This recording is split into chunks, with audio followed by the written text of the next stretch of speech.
So in our last presentation on this battle between CIA versus God and how do you save the world, we talked about how one of the main roles that you have in this battle is ambassador. You're representing God. You're God's ambassador in a foreign country. We also talked about that's the same thing in the CIA's plan. We have an ambassador who represents us in a foreign country.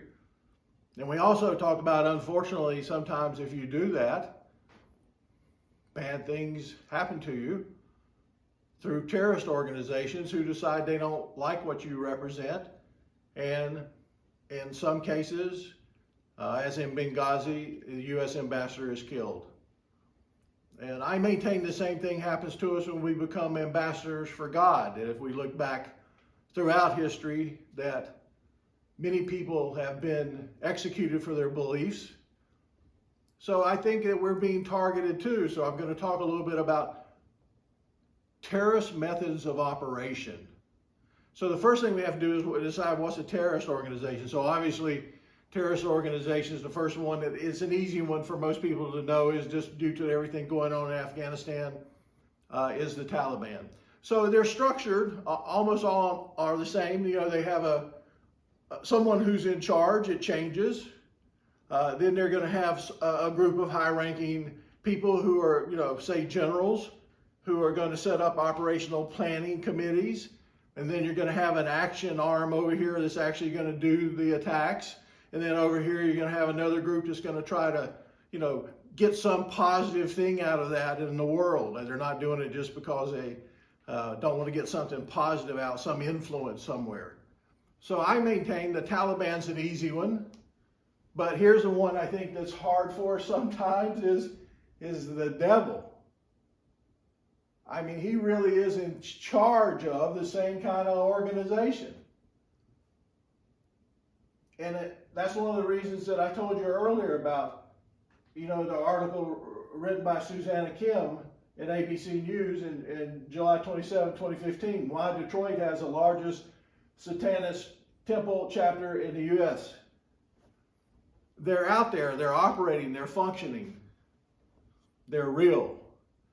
It's in the heavenly realms, but it's also on earth because this is where we know the Prince of Darkness is operating. We talked about that earlier.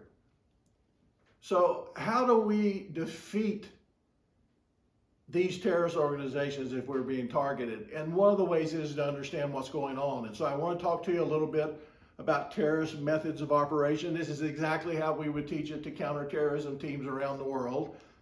And it's going to work for Satan.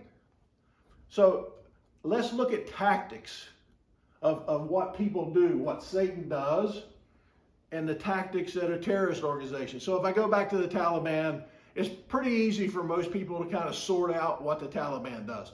In other words, if I mention the name of a terrorist organization, you go, yep, they assassinate people. They shoot people. They kidnap people. They blow people up. They behead people. So they're doing all these things. And to do all those things, remember I told you that we have the ability to have security around us. We have a big perimeter of security. And then as you get closer, it gets harder to get to us. You have a middle ring of security. And then you have the inner ring of security. God gives us the Holy Spirit in our heart. And sitting here is that inner ring. But you got to get through all these things to get to somebody.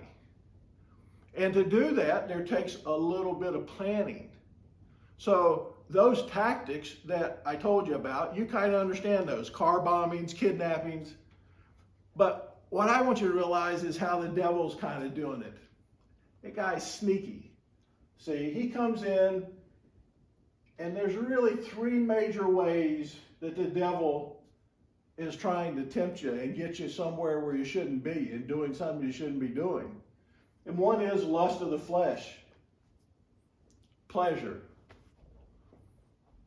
Easy one to understand. Not going to go into all the details of what that can be, but you know what they are. We like pleasure.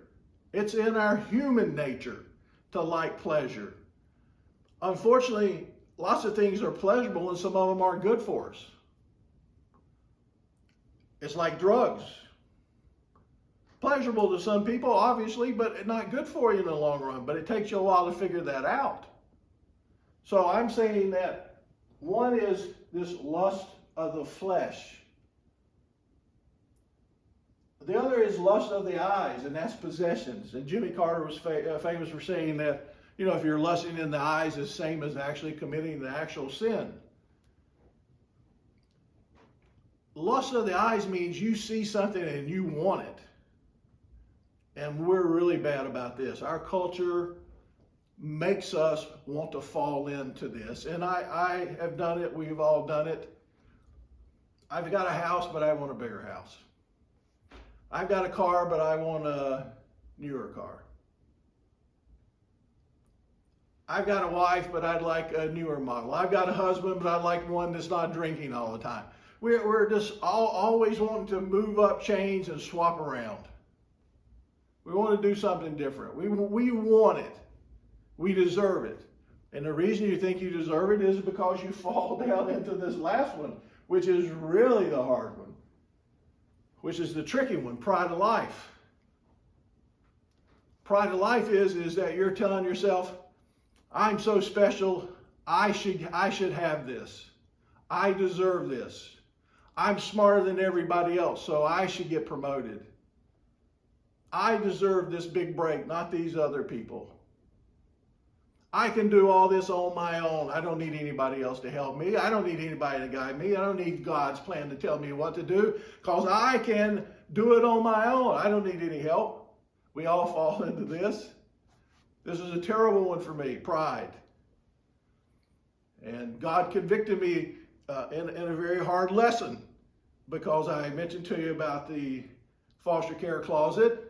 And when I volunteered to go there one time, I'm not going to go into the whole story. Maybe some other time I'll tell you, but as I was on my knees one time, God said, Lee, see, you're not that important. And I was just stacking clothes in that foster closet for kids, and I was down on my knees. A little girl came by and said, how do I look? And I'm thinking, you're not that important, are you, Chris? So, pride of life. 1 John 2:15 through 17 says, do not love the world or anything in the world. If anyone loves the world, love for the Father is not in them. For everything in the world, the lust of the flesh, the lust of the eyes, and the pride of life, comes not from the Father, but from the world. The world and its desires pass away, but whoever does the will of God lives forever. This world we know has Satan as a prince of the air that we're doing battle with, so you know he's targeting us. I always tell people, you know, you're really not paranoid thinking that something is following you or is wanting to hurt you when they really are following you and want to hurt you. And I've been on lists before in foreign countries where people would come to me and say, hey, you know, Mr. Chris, you know, you're moving up the list of people that are targeted. And when you do that, you have to start planning, how can I defeat this? And we talked about how Ephesians helps us with those defenses.